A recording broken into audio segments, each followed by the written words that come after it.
Nagpalabas na ng Temporary Restraining Order o TRO ang Korte Suprema laban sa kontrobersyal na anti-cybercrime law na katutuklaw. Mula sa lungsod ng Maynila, si Lia Manyal at Castillo. Lia.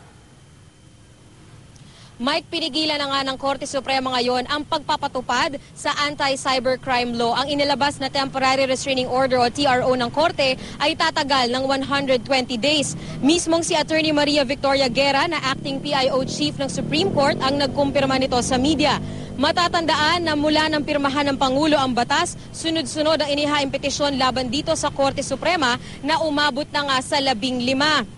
Sa January 15, ang itinakdang oral arguments ng Korte para rito, binigyan naman ang mga respondent pati ang Office of the Solicitor General ng 10 araw para magkomento. Present kanina sa unbanked session ang lahat ng 14 na mahistrado ng Korte. Samantala, bago inilabas ng Korte ang TRO ay sinimulan na ng DOJ ang pagbabalangkas ng implementing rules and regulations nito.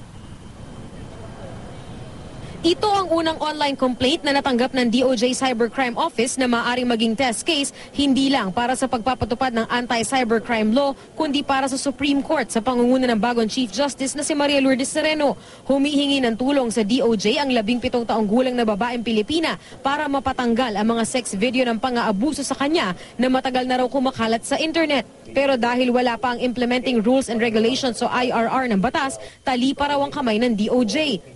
We will try to request wherever sites that they're hosted to at least have due respect for the rights of the child. That it's a 6-day law.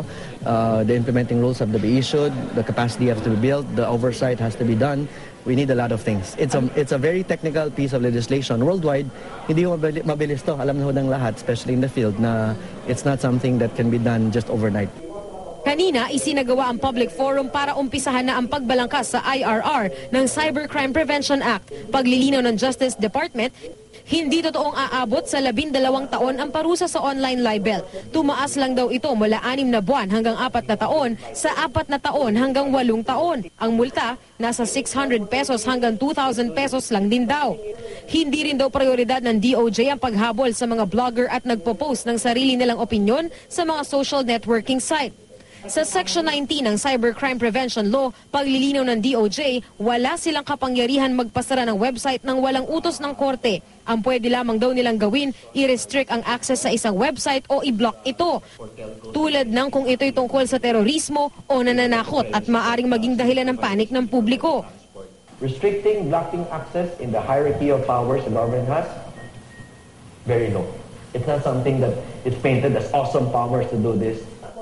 Hiling ng maraming stakeholder na dumalo sa forum, dapat mas maliwanagan sa gagawing IRR ang mga paglilinaw sa mga probisyong kinekwestiyon ng marami, tulad ng online libel, kapangyarihan ng DOJ magpasara ng website nang hindi dumadaan sa korte at iba pa. Sabi naman ng Commission on Human Rights, sana maimbitahan sila sa pagbalangkas ng batas, lalo na't malaking usapin dito ang tungkol sa karapatang pantao. Also happy with the clarification made by Yusik-Seng. But the problem there is I wish his clarifications are part of the law. CHR ay dapat magbibigay ng abiso sa Kongreso para makagawa tayo ng mga batas that are for protection and promotion of human rights. So sana yung lahat ng mga House and Senate committees, hindi lang yung committees on human rights, imbitahin na lang nila ang Commission on Human Rights. Pwede naman may trust tayo sa gobyerno na to, pero paano kung ibang gobyerno yung umupo dyan? Mike, ngayong mayroon ng TRO ay on hold raw muna ang pagbalangkas ng DOJ sa implementing rules and regulations ng batas. Susunod raw sila sa ipinag-utos ng korte. Mike? Malinaw, tatanungin ko sana sa iyo yan, Lia.